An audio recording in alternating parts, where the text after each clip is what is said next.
Hi everyone, we present to you our mission to Saturn from Earth. Let's begin with a few facts about our mission planet. Saturn is named after the Roman god of agriculture.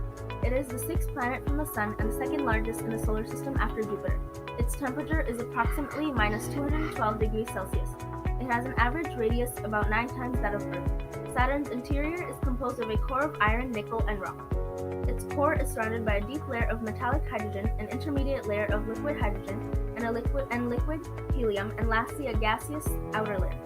Majority of Saturn is made up of hydrogen, 96%, and 3% is made up of helium. The remaining 1% is made up of methane, ammonia, acetylene, ethane, propane, and phosphine. The rings of Saturn are mostly made up of chunks of ice and small amounts of rocky debris and carbonaceous dust.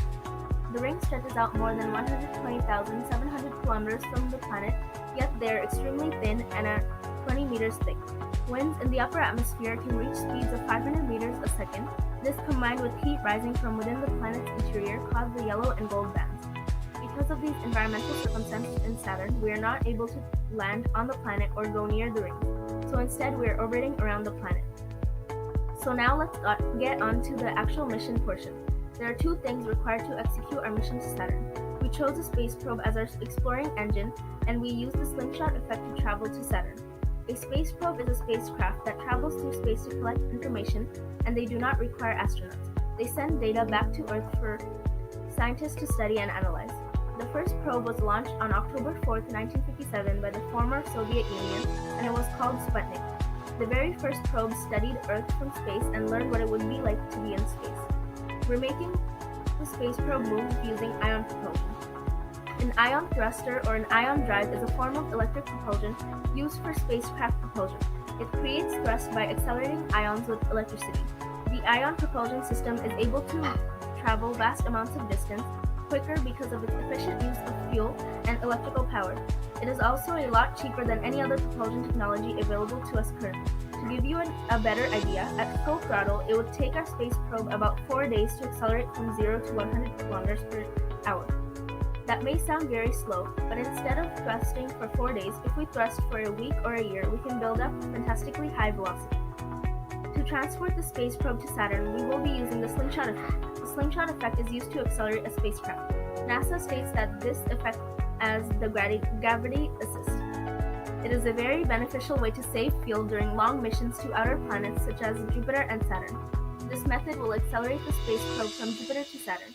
The gravity assist supplied by Jupiter will aim the space probe to head to Saturn within approximately 15 months.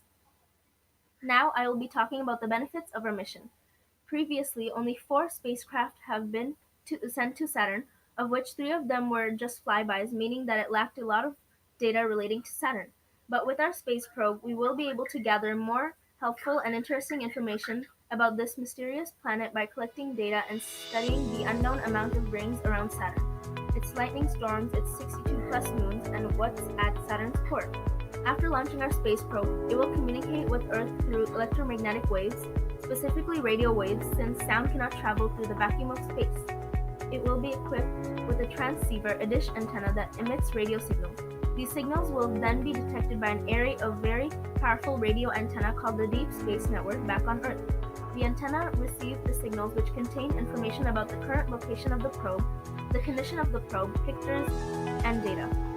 Some problems that may occur during communication are other satellites may appear in the way of which could disrupt communication.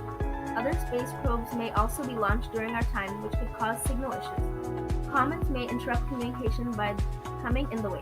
Glitches may occur naturally sometimes. And lastly, signal transmission may only reach the space probe until a while later, delaying the destination time, causing the signals to become weak.